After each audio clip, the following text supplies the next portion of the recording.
Welcome to the beautiful day on the Bonito show. I am your host, Dorimar Bonilla, and today we are so proud to have with us Dr. Garbiella Sosa, the Conservation Manager of the Buffalo Bayou Partnership. Welcome, Gabriela. Thank you for having me. It's so great to have you with us today.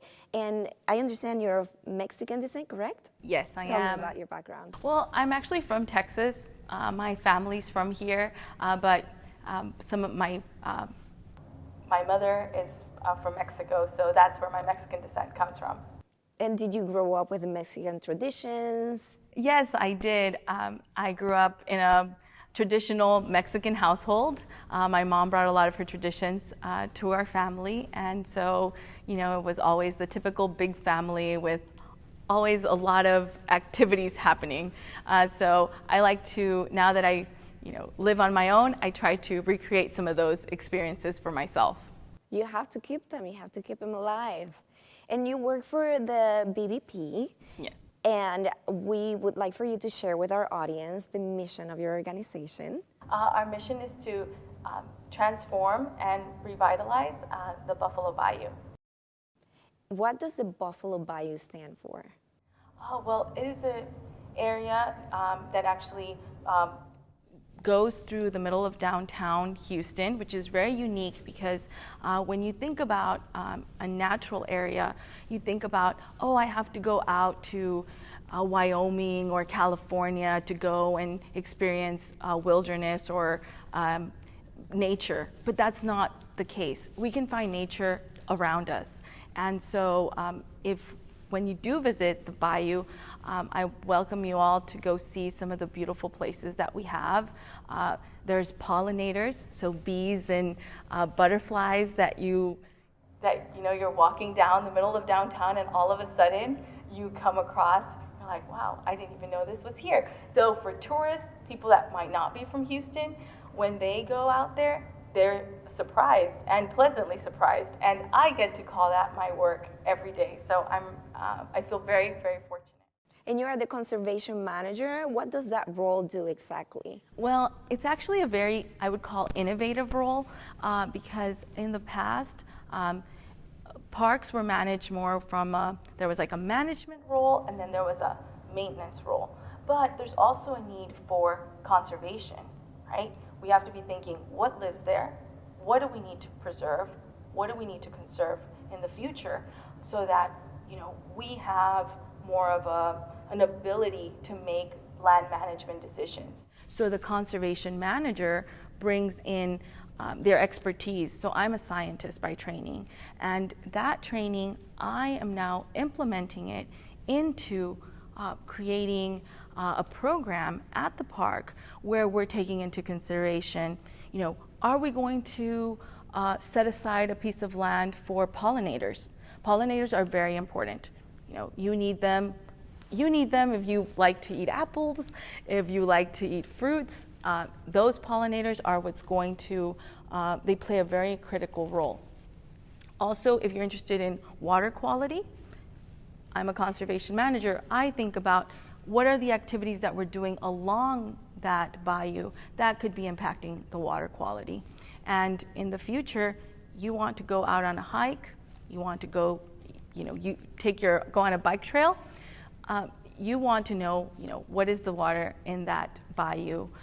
Who is conserving it? Are we taking care of the pollution that's not coming maybe from the bayou, but it's coming from upstream from the bayou? So all of the activities that are happening maybe 10, 20 miles from the bayou are having an impact. So as a conservation manager, I have a broad portfolio, and it's a very interesting job, and I think that this is the type of role that organizations that are interested in conserving our environment really are now realizing that they need to have. That is necessary. Very necessary. What drew you into conservation? Oh, well, I've always loved going outside. I always wanted to know what all the animals' names were and what all the plants were, and I realized early on that at the time I didn't have the right word for it, but I started to realize what it was, and it's called environmental justice.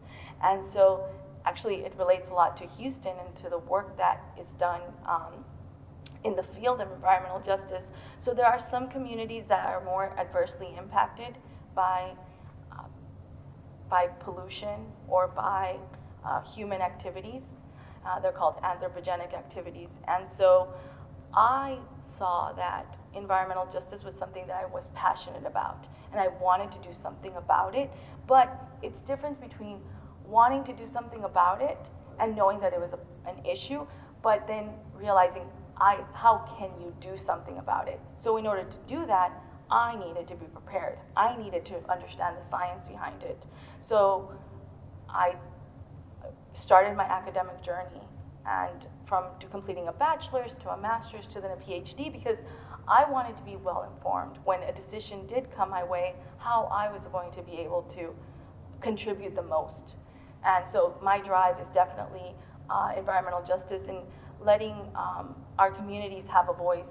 You know, we all can contribute, but we all contribute from different perspectives. Well, I have to say, I think the BBP has made an excellent choice with you because you're so passionate about the subject. Oh, thank you. And I'm sure you're doing incredible work, and you will continue to do incredible work for them. And the BBP is such a community environment and space and initiative. It's very involved with the community. Can you talk to me about some of the activities that the BBP is currently doing within the community? Well, we have an upcoming event. It's called Kids Day, and this is an opportunity for children from our community to explore Buffalo Bayou Park and the partnership. And this gives us an opportunity to show not just people that normally typically go and utilize the park, but also invite new members, future visitors. So I think that's very, very important. As a conservation manager, it's very important for me that we have that our outreach is expanding. So so that's something that we do. And you have one of the most spectacular views in Houston. Stunning. Thank you for allowing us to highlight it here. How far along the river does the park go, and how many different spots can the visitors enjoy? Okay, so the park goes 2.5 miles down from Sabine to Shepherd. And so if you're down, once you are out at exploring, you will be able to, it's very well lit and very well maintained, and you can go up and down the trails. One of the things that I hope that you get to experience when you do visit Buffalo Bayou Park is, you make certain that you take your walking shoes. Yes. That's You're important. Yes, make certain that you do that, and take your camera because you will get amazing views. And for a moment, you will want to focus on all of the skyline. But then, once you're actually walking through, I hope you start to enjoy what is around you. All these, all the vegetation. You take a little bit of moments to breathe in the fresh air, and take in a little bit of nature with you. So, even though you might say, "Oh, I went to Houston," and everyone's going to think "Oh, you were in a city." Well, you might say "You know what? I took a little piece of a little bit of nature and quiet that you get to have in the middle of downtown." So I do encourage you to get that opportunity. I would definitely be doing that. Yes, and as you know, in the beautiful day on the Bonito show, we like to highlight things that are of interest to our Latin community, and obviously leisure and family are some of our ranking topics in this show. So can you please share with our audience, because I'm sure they're very interested in knowing what is coming up in the horizon for the Bayou. A lot of space for families to come and visit the Bayou. We're going to have Kids Day coming up. I had mentioned that was a very, that's an opportunity for parents, grandparents to come and bring their children out. Sometimes a lot of the interest in what I see is that a lot of children like to be on their phones all day long and disconnected, and this is an opportunity to connect. And if it's even 20 minutes, 30 minutes that they're not having to be plugged into their phone, and they can talk about their family traditions, all of these important things that families need to have those conversations in safe places. and I see that. So for activities, there will be times when people can go on kayaks. We have a kayak ramp or a canoe ramp where you can go out. You can go biking. We have for the community. There's a gala that there will be a gala in November, and so you do a regatta as well. A regatta. We do the regatta. It's 15 miles down the bayou, and I haven't had an opportunity to experience it yet, but I hope I do. And this is a big backyard. Buffalo Bayou Park is Definitely, it's a big backyard. Yes. And first of all, congratulations on the wonderful work that you are doing. And I would like for you to share with our audience, where can they learn more if they want to get involved or if they want to visit? Where can they learn more? Is there a website, social media? They can find us at buffalobayou.org and at social media at Buffalo Bayou. Well, thank you so much for joining us today. It's been a pleasure having you, getting to learn about the BBP and about the wonderful activities and opportunities the community has to enjoy it. I am your host, Dorimar Bonilla, with the beautiful Day Un Día Bonito show. Thank you for tuning in. Welcome to the beautiful Day Un Día Bonito show. I am your host, Dorimar Bonilla, and today I have with me Houston native Kirsten Gomez of Go Real Estate. Welcome. Hi, Dorimar. I am so honored to be here in your show today, and thank you for the opportunity of having me here today. Well, I'm excited that you're here. I would like to hear a little bit more about yourself. Tell me about your background. So I was born in Guatemala. We migrated here whenever I was 3 years old, and we've been here ever since. It's been a journey living in the United States because you run into a lot of it's a lot of differences from where you come differences from where you come from, but eventually, you get situated and you accommodate to the life, to the difference of the life, the culture over there and the culture over here. Well, as the years go by, I get married, and I am a former owner of KMX Stainless Steel Kitchen Fabrication, which serves the restaurant industry. From there, a divorce happens, and I go into the real estate business, which I love. I have 2 children, a 19-year-old and a 13-year-old, and here I am today. Well, a door closes and another one opens, and I also hear that you're very involved with the community. Can you share with me what are some of the ways that you give back? Definitely. I work with the Guatemalan community, which is, because I am from over there, but I am expanding to work with other communities at the moment. So we work with different areas, serving if there's a catastrophe like there was last year in Guatemala. We do benefits, to get funds to help the needy over there, the people in need over there. I also help out in the Guatemalan consulate from time to time. And I am also part of a radio show that's called Entérate Houston con Laurel, which airs every Monday at noon. And there we basically talk about what the community is offering at the moment. I'm also part of the advisory council for SBC Networking, the Godfathers Network. And also there we bring information to our community, what's going on, classes, and all kinds of things. So I keep very busy. You keep very busy. You're very busy. Yes, and you're very involved. And you also are the founder of a nonprofit organization called Guerreras Floreciendo. I want you to tell me about that. What's the mission, and what are some of the things that the organization gets involved with? Guerreras Floreciendo was born a couple of years ago. Well, actually, that's something that was set in my heart because of tribulation that I went through in life, a divorce, which can happen. It is happening. It's like a trend nowadays, I want to say. Yeah. And unfortunately, it destroys a home. It destroys the family, the unity that you have. And you have to learn how to live not being a family anymore. So I got involved a lot in church, in the spiritual life, which I was already involved in the past, but with this tribulation that happened in my life, I got involved even more. And so God put in my heart, Kirsten, I allowed you to go through this thing so you can help other women that are going through this, So in Guerreras Floreciendo, we edify.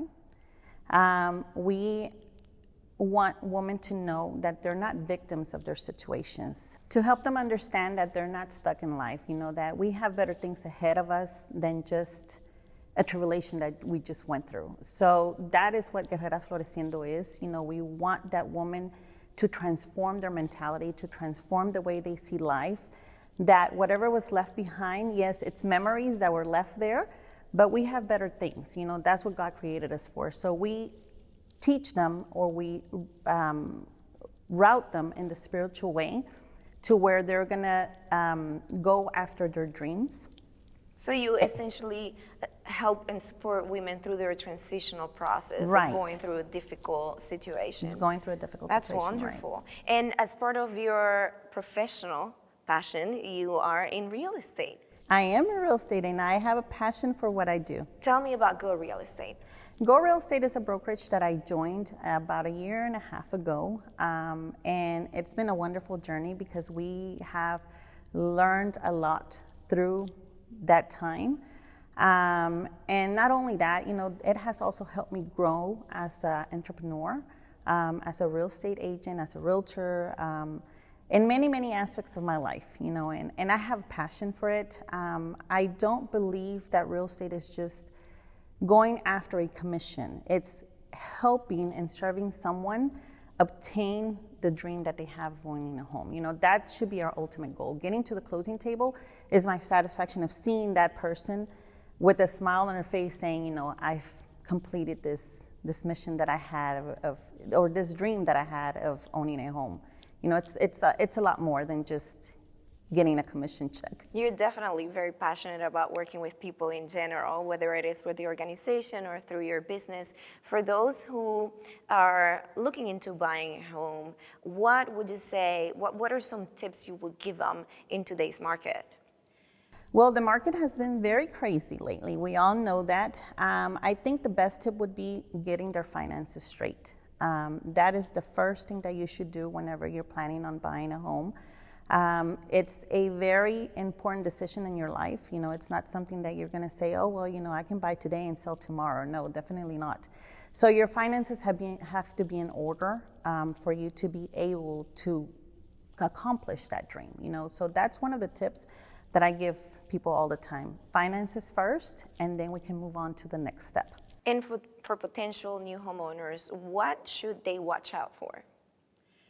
Well, right now with the market being the way that it is, we do want to make sure, me as a realtor, what I do is I do a market analysis of the area for new buyers and see what the homes are selling for, because right now it's so crazy that houses are getting 20, 30, 40, 50 offers and overpriced, the over list price, and you don't want your client either to go into a negative equity. So we have to be very careful with that. My intention is always to guide my client to the best that I can. Right, because right now everybody's going crazy offering over the listing price, and almost everything is selling above, well above.